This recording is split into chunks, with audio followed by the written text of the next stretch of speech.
पिछले 11 वर्षों में काशी की आध्यात्मिक एवं सांस्कृतिक विरासत का संरक्षण करते हुए उसे नया कलेवर दिया गया।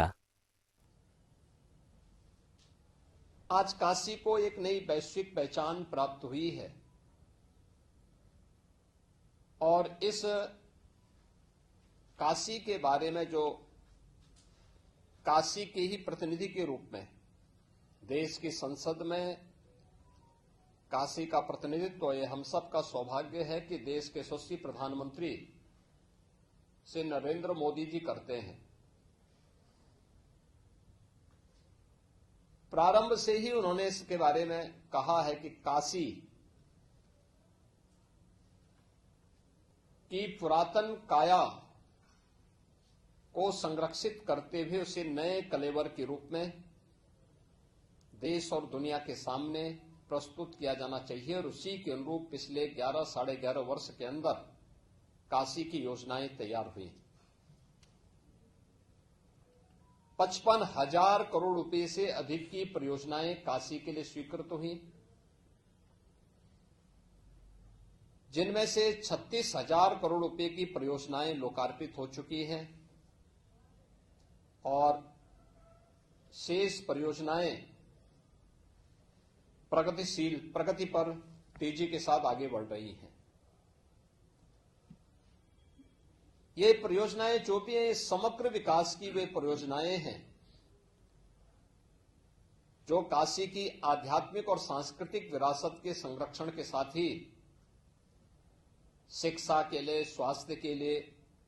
यहां के इंफ्रास्ट्रक्चर के लिए, यहां के एम्प्लॉयमेंट के लिए, यहां की कनेक्टिविटी के लिए,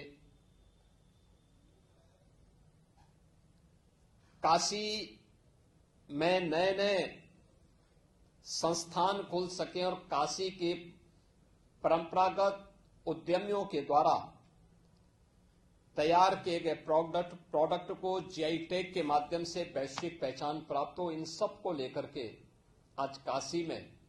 उस प्रकार की व्यवस्थाएं युद्ध स्तर पर पिछले 11 साढ़े 11 वर्ष के अंदर काशी को प्राप्त हुई हैं। काशी की गलियां, काशी के अंदर 2014 के पहले किस प्रकार की स्थितियां थी, ये किसी से छुपा हुआ नहीं है।